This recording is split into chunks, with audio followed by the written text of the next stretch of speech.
அனைவருக்கும் வணக்கம். இன்னைக்கு என்ன பார்க்க போறோம்னா, நம்ம மே 20ஆம் தேதி வந்து தகவல் அறியும் உரிமை சட்டம் மூலியமா நம்ம பெண்ணாகரத்துல இருக்கிற போடூர் அடுக்குமாடி குடியிருப்பு கட்டடத்தோட தமிழ்நாடு நகர்ப்புற வாழ்விட மேம்பாட்டு வாரியத்துக்கிட்ட வந்து ஒரு சில கேள்விகள் கேட்டிருந்தோம். கிட்டத்தட்ட 30 கேள்வி கேட்டிருந்தோம். 30 கேள்விக்குமே அவங்க முதல் மணிலே பதில் கொடுக்கல. முதல் மேல்முறையீடு போட்டதுக்கு அப்புறம் தான் பதில் கொடுத்தாங்க. உண்மையிலே பாராட்டணும். ஏன்னா 30 கேள்விக்கும் பதில் கொடுத்துருக்காங்க. அது என்னன்னு தான் பார்க்க போறோம். திட்டத்தின் பெயர் வந்து தமிழ்நாடு நகர்ப்புற வாழ்விட மேம்பாட்டு வாரியம் அடுக்குமாடி குடியிருப்பு திட்டம் போடூர் திட்டப்பகுதி. அதாவது இப்பதான் வந்து ஒவ்வொரு மனுக்கும் ஒவ்வொரு வீடு வந்து கொடுத்துட்டு இருக்காங்க. ஒன்றிய அரசு பிளஸ் தமிழ்நாடு அரசு பிரதான மந்திரி ஆவாஸ் யோஜனா அர்பன் திட்டத்தின் கீழே தான் கட்டியிருக்காங்க.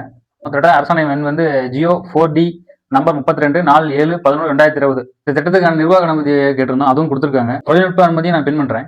பெண்ணாகரம் போடூர்ல எந்த சர்வே நம்பர்ல கட்டப்படுதுன்னு கேட்டிருந்தோம். 130 1B 2B. இதோட மொத்த பரப்பளவு வந்து 750 ஹெக்டேர். நில உரிமம் தொடர்பான செயல்முறை கடிதத்தையும் நான் பின் பண்றேன், பாருங்க. திட்டத்தோட மொத்த மதிப்பு வந்து 26,65,60,000 ரூபாய். இதுல பயனாளிகள் பங்குன்னு பாத்தீங்கன்னா 3,53,60,000 ரூபாய். அடுத்து வந்து மாநில அரசின் பங்கு வந்து 19,40 லட்சம் ரூபாய். ஒன்றிய அரசோட பங்கு வந்து 4,80 லட்சம் ரூபாய். மொத்தமா 26,65,60,000 ரூபாய் வருது. இதுல அவங்க செலவு பண்ண தொகைன்னு பாத்தீங்கன்னா 26,07,45,000 ரூபாய். மீது 58,15,000 ரூபாய். அது என்னங்க தகவல் இல்ல. கான்ட்ராக்டோட முகவரி பாக்யா அசோசியேட் ஜொல்லம்பட்டி கொட்டுமாரனலி. இது வந்து பாலக்கோடு பிளாக்ல வர பஞ்சாயத்து, தருமபுரி டிஸ்ட்ரிக்ட். 635205 பின்கோடு. இந்த நிறுவனத்துக்கு எதிராக எந்த ஒரு ஷோகேஸ் நோட்டீஸும் கொடுக்கல அரசு. பணி நீட்டிப்பு பண்ணி கிட்டத்தட்ட 46,800 ரூபாய் ஃபைன் கட்டியிருக்காங்க.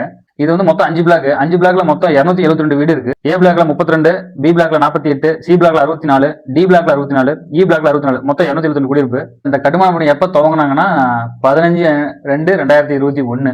முடிவு பெற்றனால 5/3/2024. இதோட கம்ப்ளீட் சர்டிஃபிகேட்டும் நான் நினைக்கிறேன். இதுல இந்த திட்டத்துல எந்த ஒரு குறையும் இது வரைக்கும் இல்லையா.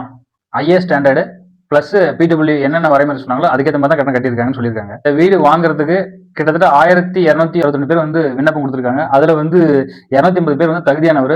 இப்ப வந்து கிட்டத்தட்ட 53 நபர்களுக்கு வந்து போடூர் அபார்ட்மெண்ட்ல வந்து வீடு கொடுத்துருக்காங்க. அதாவது ஒவ்வொரு பிளாட்டும் எப்படி ஒதுக்கீடு பண்றாங்கன்னா வருவாய்த்துறை மற்றும் மாவட்ட ஆட்சியரோட பரிந்துரைப்படி தான் ஒதுக்கீடு பண்றாங்க.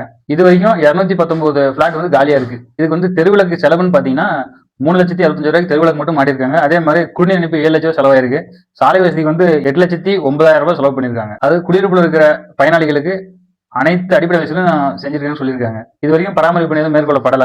லிப்ட் வசதி இதுல கிடையாது. அதாவது மோட்டார் வசதி இருக்கு, தண்ணீர் தொட்டி இருக்கு மேல. பிளாட்டுக்கு வந்து தடையின்மை சான்று இருந்தா நம்ம இபி கனெக்ஷன் வாங்கிக்கலாம். இது வரைக்கும் எந்த ஒரு புகாரும் இந்த பிளாட்ல பதியப்படல. இந்த திட்டத்துல முறைகேடு நடந்ததா எந்த ஒரு வழக்கும் பதியப்படல. அது விஜிலன்ஸா இருக்கட்டும், லோக் ஆயுக்தா, எதுலையுமே பதியப்படல. இது வரைக்கும் ஒரு முறை கூட ஆர்டிஐல தகவல் கேட்கல அந்த பகுதியில இந்த போடூர் அபார்ட்மெண்ட் பத்தி. தேர்ட் பார்ட்டி இன்ஸ்பெக்ஷனோட நகலை வந்து நான் பின் பண்றேன். இதோட மொத்த பிடிஎஃப்பும் டிஸ்கிரிப்ஷன்ல பின் பண்றேன், படிச்சு பாருங்க. அப்பதான் உங்களுக்கும் தெரியும்.